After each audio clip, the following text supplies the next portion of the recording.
Today is a good day because I, Rowdy404, have ascended.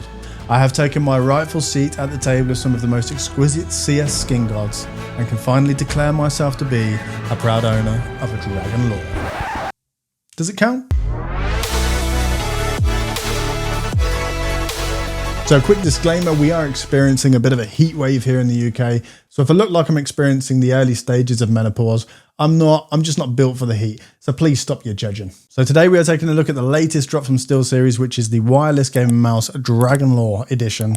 Now, for those of you that play Counter-Strike, the Dragon Lore needs absolutely no introduction. However, for those of you that don't, the Dragon Lore is a skin that is used in the game Counter-Strike. It's very rare, very expensive. It's also one of the most OG skins, so it does make this particular mouse quite special. So this mouse is currently retailing in the UK for $119.99. I did get mine directly from SteelSeries, and alongside the release of this mouse, they also dropped a new QCK mouse mat in the same Dragon Lore theme. I do believe it's only available in one size, which is extra large, but if you want to check that out, I'll leave the product link in the description below. So as you can see from the front of the box, this is a limited edition mouse.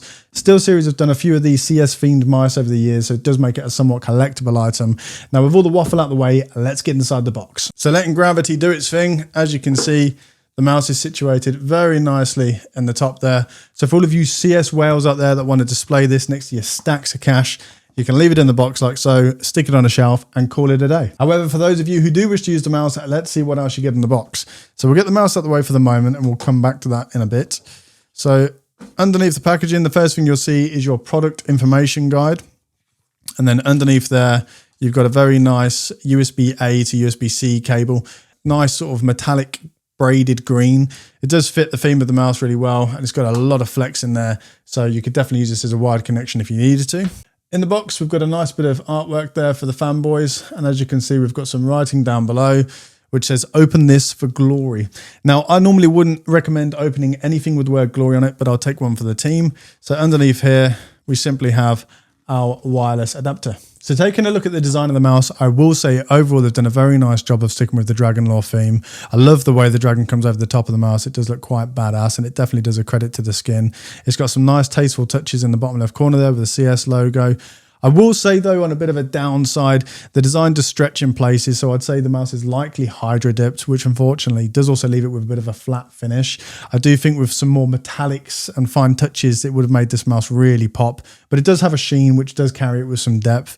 There's also an addressable RGB strip which goes all the way around the back of the mouse, so you could make this work in most sort of themed setups. So I'm sure by now some of you may be wondering, why does this mouse look exactly the same as an Aerox 3? And that's because it pretty much is, however ever so slightly refreshed, which we'll talk about in a moment. So like the Aerox 3, the Dragon Lore has exactly the same ergonomic body, and the two side switches are located in exactly the same place.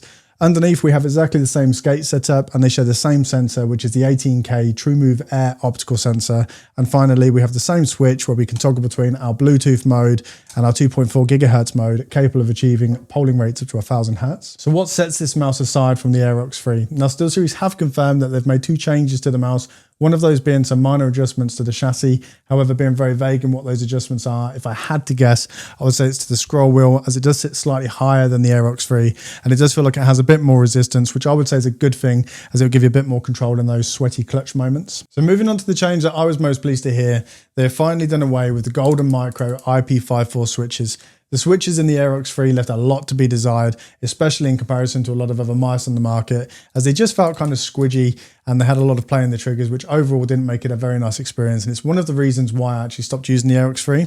So the switches used in the Dragon Lore, although again they have been very vague, they just say SteelSeries mechanical switches rated up to 80 million clicks. I can say these feel a hell of a lot better and a lot more up to date, as they just feel a lot more reliable, a lot more tighter, and overall just more comfortable. So would I recommend this mouse? If you play Counter-Strike, yes, because I believe for an extra £20 over the Aerox 3, you're getting much better switches, and with this mouse only coming in at 3 grams heavier than the Aerox 3 at 71 grams total, you're not missing much. And not to mention that you get a very, very cool looking mouse. If there's one adjustment I would say to make to any of these mice, the Aerox 3 or the Dragon Lore, switch out the skates, because these come with the PTFE skates, which I personally don't really like as they are a bit naff. I like to use the glass super glides, but there's plenty on the market, so play around and see what works for you. So that's it for this one, guys. If you enjoyed the video, please do hit that like and subscribe. I have also recently become an Overclockers UK affiliate, so if you're in the market for some new PC hardware or gaming gear, please feel free to use my affiliate link down below, as it does help the channel get a small kickback, all going towards future content. We are also live streaming on Wednesdays, Fridays, Saturdays and Sundays. However, I have been slacking slightly due to the weather, but if I'm on and you're about, do feel free to come say hi. So that's it. As always, guys, thanks very much for watching, and we'll see you in the next one.